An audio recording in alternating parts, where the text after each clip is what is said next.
Pada 10 November tahun 1986, para pelanggan di sebuah pusat perbelanjaan di Village dekat Morehouse Street dikejutkan oleh pemandangan yang tidak biasa.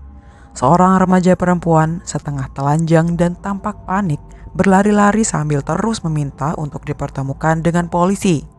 Wajahnya penuh ketakutan, tubuhnya gemetar, dan suaranya bergetar saat berbicara. Tak lama kemudian, dia dibawa ke kantor polisi Palmyra. Di sana, gadis berusia 17 tahun itu memperkenalkan dirinya sebagai Kate Moyer. Dengan napas tersengal, dia menceritakan bahwa dirinya telah diculik dengan todongan pisau oleh sepasang kekasih. Tanpa sepengetahuan Kate, para detektif saat itu sedang menyelidiki beberapa kasus orang hilang. Apa yang dikatakan gadis itu bisa saja menjadi jawaban atas misteri yang mereka coba pecahkan. Sebelum saya lanjutkan, saya mau ngucapin terima kasih terlebih dahulu untuk para penonton yang sudah menonton video ini dan video-video saya yang lain. Untuk para subscriber, saya ucapkan terima kasih sudah mendukung channel ini sampai sejauh ini. Semoga kalian selalu diberikan kesehatan dan kelancaran urusan. Terima kasih juga untuk kritik dan sarannya, karena semua itu berharga untuk kemajuan channel ini. Malam itu, Kate baru saja menghabiskan waktu bersama teman-temannya. Setelah berpamitan, dia berjalan di sepanjang jalan raya Sterling, mencoba mencari tumpangan untuk pulang. Sebuah mobil tiba-tiba menepi di dekatnya. Dari dalam, sepasang pria dan wanita menurunkan kaca jendela, lalu bertanya kepadanya tentang arah jalan. Mereka terlihat ramah dan sopan. Tak ada alasan bagi Kate untuk curiga. Saat mereka menawarkan tumpangan, Kate menerimanya tanpa berpikir panjang. Namun seiring perjalanan berlangsung, perasaan tidak nyaman mulai muncul. Ada sesuatu yang terasa janggal. Saat Kate hendak keluar dari mobil, dia mencoba meraih pegangan pintu tetapi tidak menemukannya. Pintu mobil tidak memiliki pegangan dari dalam. Setibanya di rumah pasangan itu, Kate dipaksa untuk mandi, menghisap obat terlarang, dan menonton film bersama mereka. Mereka juga memaksanya menari diiringi lagu Romeo dan Juliet dari Dire Straits. Ketakutan mulai menguasai Kate. Dengan suara gemetar, dia bertanya, "Apa kalian akan melecehkan atau membunuhku?" Pria itu menjawab dengan dingin, "Kami tidak akan membunuhmu, tapi hanya akan melecehkanmu saja." Setelah tengah malam, Kate dibawa ke sebuah kamar. Tangan dan kakinya dirantai ke tempat tidur. Pria itu kemudian melakukan kekerasan seksual terhadapnya. Sementara sang wanita hanya diam menyaksikan kejadian mengerikan itu. Sesekali wanita itu tampak mencatat sesuatu di sebuah buku. Usai kejadian, Kate diberi pena dan kertas. Dia dipaksa menulis surat perpisahan. Setelah itu dia diperintahkan untuk mandi lagi sebelum akhirnya dibawa ke kamar tidur utama. Di sana kakinya dirantai ke kaki pria itu. Mereka memberinya beberapa pil untuk diminum. Namun, Kate yang cerdas pura-pura menelannya, lalu diam-diam menyembunyikan pil itu di bawah lidahnya. Keesokan paginya, pria itu pergi bekerja, meninggalkan Kate hanya dengan wanita tersebut. Tidak seperti sebelumnya, kali ini Kate tidak diikat. Wanita itu menyuruhnya menelpon orang tuanya dan mengatakan bahwa dia sedang menginap di rumah teman setelah mabuk dan dalam keadaan baik-baik saja. Saat menelpon, Kate memperhatikan nomor yang ditekan wanita itu, detail kecil yang bisa menjadi penyelamatnya. Setelah telepon ditutup, Kate dibawa kembali ke kamar. Saat itulah seseorang mengetuk pintu rumah. Wanita itu pergi untuk memeriksa siapa yang datang, dan dia lupa mengikat Kate kembali. Tanpa membuang waktu, Kate meraih lipstik dan menuliskan nomor teleponnya di selembar kertas sebagai bukti bahwa dia pernah berada di rumah itu. Lalu dengan sisa keberanian yang dimilikinya, dia merusak kunci jendela dan melompat keluar. Dia berlari sejauh mungkin, mengetuk 3 rumah untuk meminta pertolongan, tetapi tidak ada seorang pun yang menjawab. Akhirnya dia berhasil menemukan seseorang yang mau menolongnya dan segera memberitahu polisi alamat serta nomor telepon rumah tempat dia disekap. Dia juga memberikan deskripsi rinci tentang pasangan penculiknya. Kate dan tim detektif segera menuju Three Morehouse Street, sebuah rumah bata putih kecil dengan 3 kamar tidur yang terletak di village pinggiran kota Fremantle. Ketika polisi mengetuk pintu, tidak ada jawaban. Mereka memutuskan untuk menunggu hingga seseorang kembali ke rumah. Beberapa saat kemudian, seorang wanita tiba. Saat melihat polisi, dia tampak terkejut. "Kami ingin bertanya beberapa hal," kata salah satu detektif. Wanita itu menatap mereka dengan ekspresi datar. "Ya, saya mengenali gadis itu," katanya dengan tenang. "Tapi saya tidak akan berbicara tanpa suami saya di sini." Wanita itu adalah Catherine Burney yang berusia 35 tahun. Dia segera ditahan. Sementara itu, suaminya, David Burney, juga berusia 35 tahun, ditangkap di tempat kerjanya, sebuah tempat rongsokan di Mairie, tempat dia menjual suku cadang mobil. Di kantor polisi, David dan Catherine diwawancarai secara terpisah dan tidak banyak yang mereka sampaikan. Keduanya mengklaim bahwa Kate secara sukarela pergi bersama mereka untuk menghisap obatan terlarang dan telah setuju untuk berhubungan intim dengan David. Sore hari dan wawancara David berlanjut. Salah satu detektif bertanya kepadanya karena hari sudah mulai gelap, mengapa dia tidak menunjukkan kepada mereka di mana mayat-mayat itu berada sehingga mereka dapat menggalinya. David menjawab, "Baiklah, ada 4 mayat." Setelah Catherine diberitahu tentang pengakuan David, ia pun menyerah dan mengatakan kepada para detektif apa yang telah mereka lakukan. Siapakah David John Burney? Ia adalah anak sulung dari 5 bersaudara yang lahir pada bulan Februari tahun 1951 di Wattle Grove, sebuah pinggiran kota Perth. Pada awal 1960-an, keluarganya pindah ke lingkungan baru dan di sanalah ia bertemu dengan Catherine Harrison, seorang gadis berusia 12 tahun yang kelak akan menjadi bagian penting dalam hidupnya. Masa kecil David penuh dengan ketidakstabilan. Ibunya tampaknya tidak cocok menjadi seorang ibu, sering menghabiskan hari-harinya dalam kondisi mabuk, membuat anak-anaknya tumbuh tanpa pengawasan yang layak.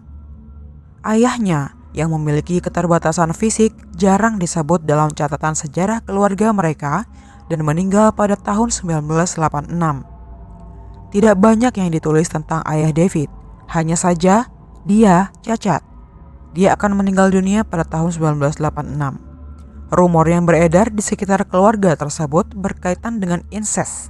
Salah satu saudara laki-laki David mengatakan kepada wartawan bahwa David selalu membutuhkan seks dan suatu kali pernah mengajaknya berhubungan seks.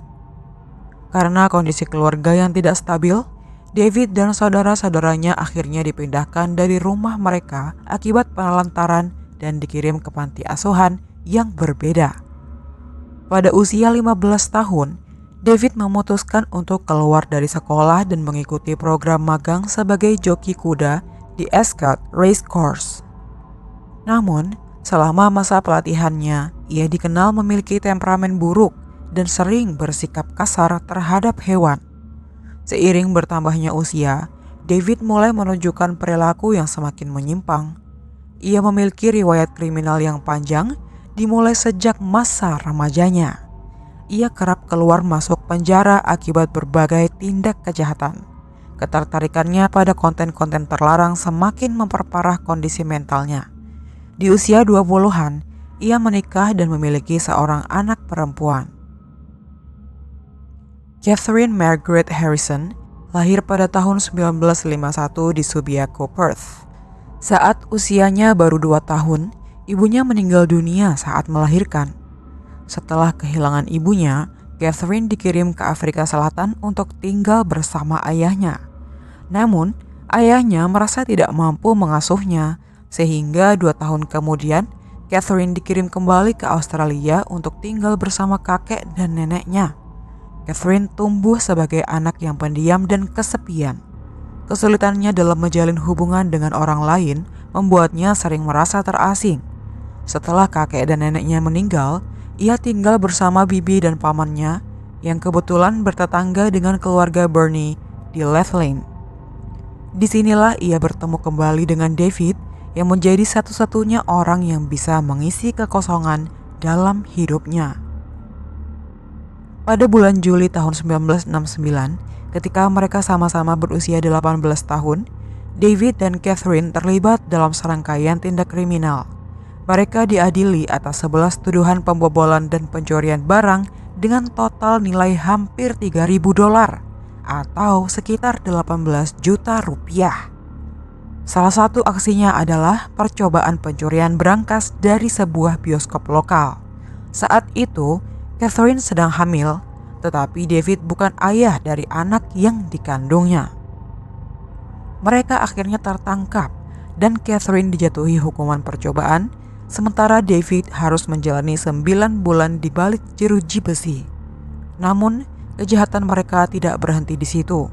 Sebulan kemudian, lebih banyak tuntutan diajukan terhadap keduanya dengan 8 kasus tambahan terkait pembobolan dan pencurian. Hukuman David diperpanjang menjadi 3 tahun penjara, sementara Catherine menjalani masa percobaan selama 4 tahun. Pada bulan Juni tahun 1970, David sudah muak dengan kehidupan di penjara. Ia nekat melarikan diri dan segera mencari Catherine. Keduanya akhirnya bertemu kembali, tetapi pelarian mereka tidak bertahan lama. Sebulan kemudian, mereka ditangkap dan kali ini menghadapi 53 dakwaan termasuk pembobolan dan pencurian kendaraan bermotor, serta berbagai pelanggaran lainnya.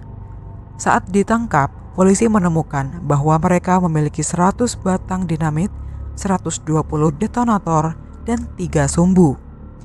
Catherine mengakui kepada pihak berwenang bahwa ia sadar telah melakukan kesalahan, tetapi cintanya kepada David membuatnya rela melakukan apa saja demi pria itu. David dijatuhi hukuman 2,5 tahun penjara, sementara Catherine dihukum 6 bulan. Saat mendekam di balik jeruji, Catherine melahirkan seorang bayi yang kemudian diambil oleh layanan kesejahteraan hingga ia bebas. Setelah keluar dari penjara, Catherine mencoba membangun kehidupan baru. Ia bekerja sebagai pengasuh anak di sebuah keluarga di Fremantle. Untuk pertama kalinya dalam hidupnya, Catherine merasakan kebahagiaan yang sejati. Di sana ia bertemu dengan Donald McLaughlin. Hubungan mereka berkembang pesat dan pada tanggal 31 Mei tahun 1972, tepat di hari ulang tahunnya yang ke-21, mereka menikah. Tak lama setelah pernikahan, Catherine melahirkan anak pertamanya dari 5 bersaudara. Putra pertama Catherine dan Donald, yang diberi nama Little Donnie sesuai nama ayahnya, tidak berumur panjang. Little Donnie tertabrak dan terlindas hingga tewas oleh sebuah mobil di jalan masuk keluarga. Kecelakaan tragis ini disaksikan oleh Catherine. Pernikahan yang awalnya bahagia perlahan mulai retak. Keluarga ini tinggal di perumahan kelas pekerja di Victoria Park yang dibiayai negara. Donald yang mengalami cedera punggung tidak bisa bekerja, sementara Catherine harus mengurus rumah tangga yang penuh sesak. Selain mereka dan anak-anaknya, rumah itu juga dihuni oleh ayah serta paman Catherine. Dengan kondisi tempat tinggal yang kumuh dan minim perhatian terhadap properti maupun anak-anak, kehidupan keluarga ini semakin sulit. Beban berat ini perlahan menggerogoti Catherine hingga ia mulai kehilangan harapan. Setelah 13 tahun tanpa David dalam hidupnya, Catherine merasa cukup. Ia memutuskan untuk meninggalkan keluarganya. Pada tahun 1985, dengan anak bungsunya yang masih berusia 3 tahun, ia kembali kepada David. Catherine bahkan secara resmi mengubah nama belakangnya menjadi Bernie, meskipun mereka tidak pernah menikah dan ia pun tidak pernah bercerai dari Donald. Namun, hidup bersama David tidak semudah yang dibayangkannya. Nafsu seksual David yang tak pernah terpuaskan menjadi masalah utama. Setiap hari, mereka bereksperimen untuk memenuhi keinginan David yang semakin ekstrim. Ketika semua itu tidak lagi cukup, David mulai menyusun rencana yang lebih gelap. Ia meyakinkan Catherine bahwa satu-satunya cara untuk mencapai kenikmatan tertinggi adalah dengan menculik seorang wanita acak untuk mereka lecehkan bersama. Catherine yang selalu ingin menyenangkan David akhirnya setuju. Di tengah hubungan mereka yang semakin bengkok, adik laki-laki David, James Burney, datang untuk tinggal bersama mereka. James baru saja keluar dari penjara dan tidak memiliki tempat tinggal setelah sebelumnya melakukan pelecehan tidak senonoh terhadap keponakannya yang berusia 6 tahun. Ibu mereka yang kemudian mengajukan perintah penahanan terhadapnya. Tampaknya kebejatan seksual mengalir dalam darah keluarga ini. Bertahun-tahun kemudian, James mengungkapkan kepada media bahwa David memiliki koleksi pornografi yang sangat besar dan dorongan seksual yang tak terbendung. David ingin berhubungan seks hingga 6 kali sehari, dan jika tidak terpenuhi, ia bisa menjadi sangat agresif.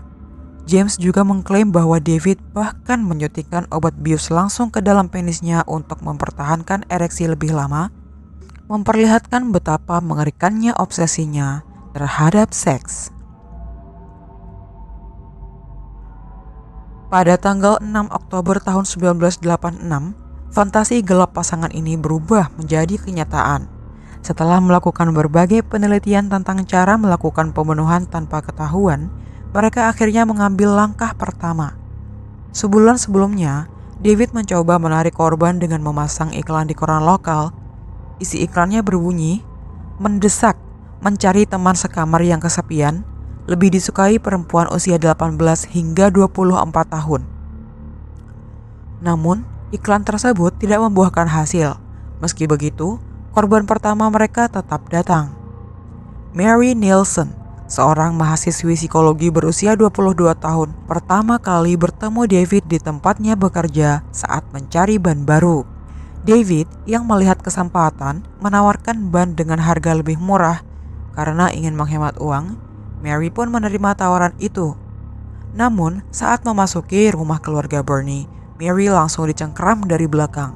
Sebilah pisau ditodongkan ke tenggorokannya, lalu ia diseret ke kamar tidur, dirantai di tangan dan kakinya, serta disumpal agar tidak bisa berteriak.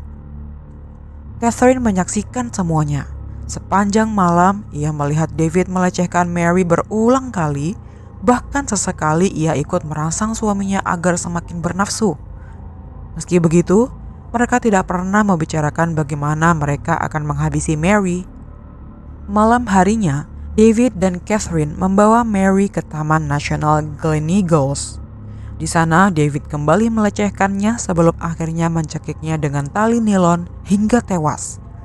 Untuk mempercepat pembusukan, ia menikam tubuh Mary, meyakini bahwa hal itu akan mempercepat pelepasan gas dalam tubuh. Setelah itu, Mary dikuburkan di sebuah kuburan dangkal. Pembunuhan Morehouse berlanjut 2 minggu kemudian. Kepuasan mereka hanya bertahan selama 2 minggu. Kali ini, mereka tidak menunggu korban datang, melainkan mulai berburu sendiri. Saat Catherine melihat calon korban, ia akan berkata, "Aku punya makanan ringan." Jika David setuju, ia akan membalas, "Aku juga punya makanan ringan." Korban mereka kali ini adalah Susanna Candy, seorang gadis berusia 15 tahun yang mereka lihat berjalan sendirian di pinggir jalan. Mereka menawarinya tumpangan, dan begitu Susanna masuk ke dalam mobil, ia langsung diikat, disumpal, dan dibawa ke rumah mereka di Morehouse Street dengan todongan pisau. Setibanya di sana, Susanna dipaksa menulis surat kepada orang tuanya untuk meyakinkan mereka bahwa ia baik-baik saja dan hanya butuh waktu sendiri. Setelah itu, ia dirantai ke tempat tidur dan dilecehkan oleh David. Kali ini, Catherine tidak hanya menonton, tetapi juga bergabung di tempat tidur, mengetahui bahwa hal itu akan semakin membangkitkan gairah suaminya. Ini adalah sesuatu yang sudah mereka rencanakan sejak lama dalam fantasi mereka. David kemudian mencoba mencekik Susanna, tapi gadis itu melawan. Karena itu, mereka membiusnya dengan obat tidur. Saat Susanna tertidur, David kembali mencoba mencekiknya, tetapi kali ini ia ingin Catherine yang melakukannya sebagai bukti cinta mereka. Catherine pun mencekik Susanna hingga tewas. Seperti sebelumnya, pasangan itu membawa mayat korban ke hutan Gleneagles dan menguburnya di samping Mary. Pada tanggal 1 November tahun 1986, korban berikutnya, Nalin Patterson, yang berusia 31 tahun, kehabisan bensin di jalan. Saat keluarga Bernie menawarkan tumpangan, Nalin dengan senang hati menerimanya. Namun kebahagiaan itu hanya berlangsung sesaat, karena tak lama setelah masuk ke dalam mobil, sebilah pisau kembali ditodongkan ke tenggorokannya. Seperti dua korban sebelumnya, Nalin dibawa ke rumah mereka, dirantai, disumpal, dan dilecehkan berulang kali. Namun, ada sesuatu yang berbeda kali ini. Catherine merasa cemburu. Ia yakin David mulai menyukai Nalin. Perasaannya semakin diperkuat saat David menunda pembunuhan. Nalin tidak langsung dibunuh seperti korban lain. Ia disekap selama 3 hari. Pada hari keempat, Catherine yang mulai tidak tahan memaksa David untuk memasukkan obat tidur ke dalam mulut Nalin.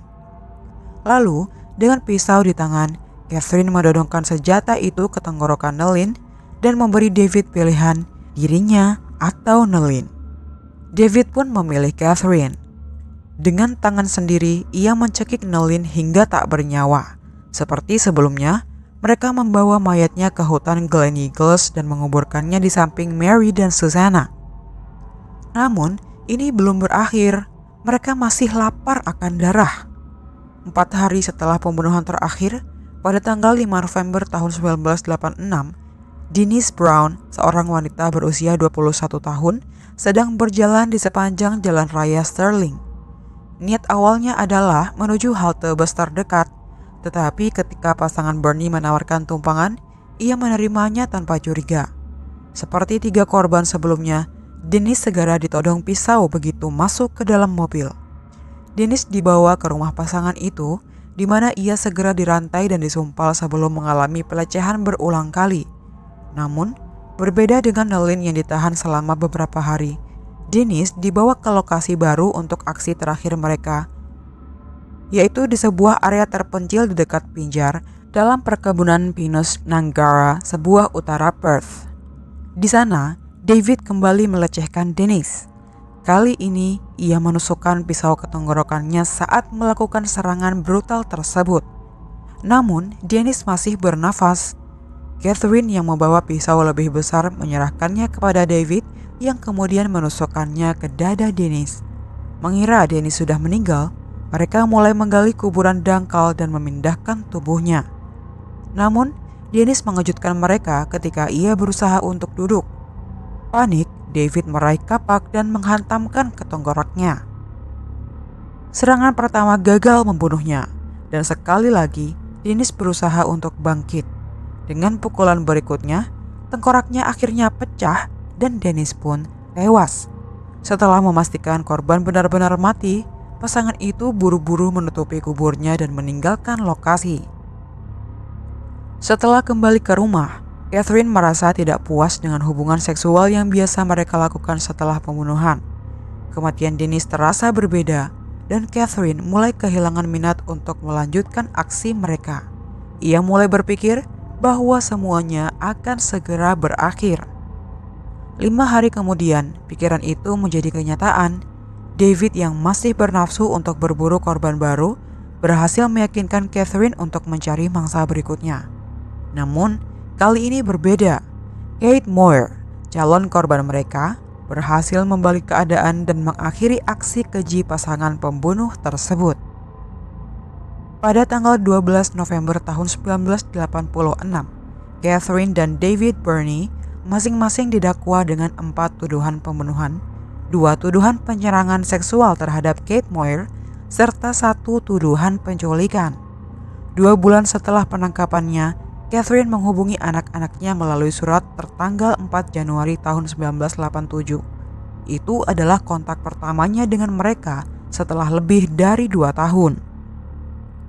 Dalam suratnya, Catherine terdengar ceria dan berusaha menjelaskan bahwa ia menggunakan nama belakang David agar anak-anaknya tidak terkena dampak buruk dari media. Ia juga menyatakan harapan bahwa para dokter dapat memahami alasan dibalik tindakannya. Ia mengaku tetap mencintai anak-anaknya meskipun telah melakukan kejahatan yang mengerikan. Dalam sebuah wawancara dengan The Sydney Morning Herald, suami Catherine, Donald, mengungkapkan bahwa ia akan menyambut istrinya kembali apapun kejahatannya. Keluarga Donald tampaknya tetap mendukung Catherine, bahkan setelah bukti kejahatannya terungkap. Orang-orang yang mengenal Catherine sebelum bertemu kembali dengan David menggambarkannya sebagai wanita baik hati, penyayang, dan ibu yang bertanggung jawab. Mereka merasa terkejut dan bingung dengan keterlibatan Catherine dalam serangkaian pembunuhan brutal itu. David Burney dijatuhi hukuman penjara seumur hidup pada bulan Februari tahun 1987 di Mahkamah Agung Perth. Dalam pernyataan yang dibacakan di pengadilan, ia mengaku sangat menyesal atas perbuatannya dan menyatakan bahwa ia tidak ingin keluarganya mengalami penderitaan akibat persidangan yang panjang. David tidak berusaha mengajukan pembelaan berdasarkan gangguan kejiwaan. Saat menjatuhkan hukuman, hakim menegaskan, "Kau sangat berbahaya bagi masyarakat dan kau tidak boleh dibebaskan. Tidak akan pernah, itu tidak akan pernah terjadi." Hakim juga memuji Kate Moyer atas keberaniannya dalam melarikan diri dan membantu menangkap pasangan itu. Sebulan kemudian, pada bulan Maret tahun 1987, Catherine Burney juga dijatuhi hukuman 4 kali penjara seumur hidup. Menurut hukum di Australia, hukuman seumur hidup berarti seseorang bisa mengajukan pembebasan bersyarat dalam waktu 20 tahun. Namun, hakim berharap agar Catherine dan David tidak pernah dibebaskan, mengingat kebrutalan kejahatan mereka. Pada usia 54 tahun setelah 19 tahun mendekam di balik jeruji besi, David Burney ditemukan tewas di dalam selnya pada tanggal 7 Oktober tahun 2005. Ironisnya, ia menggunakan tali untuk menggantung dirinya sendiri dari ventilasi AC di selnya. Petugas penjara mencatat bahwa David mengalami depresi karena komputernya mulai disita setelah ditemukan gambar-gambar porno di dalamnya. Selain itu, dia terlibat dalam serangan seksual terhadap tahanan lain. Ada juga masalah obat antidepresan yang tidak datang tepat waktu. Hal ini menyebabkan dia tidak mendapatkan obat selama 3 hari. Di lain tempat, sejak masuk penjara, Catherine menjalani kehidupan yang tenang dan dikenal sebagai narapidana yang kooperatif. Dia bekerja sebagai pustakawan di penjara dengan keamanan maksimum di Bandup. Namun, bagi detektif Paul Ferguson, dia bukan sekedar tahanan biasa. Dia menyebut Catherine sebagai parasit yang jahat. Banyak orang juga menggambarkannya sebagai sosok yang manipulatif dan licik.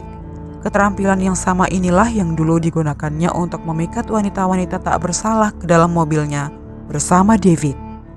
Selama bertahun-tahun, Catherine telah mengajukan permohonan pembebasan bersyarat berkali-kali tetapi selalu ditolak.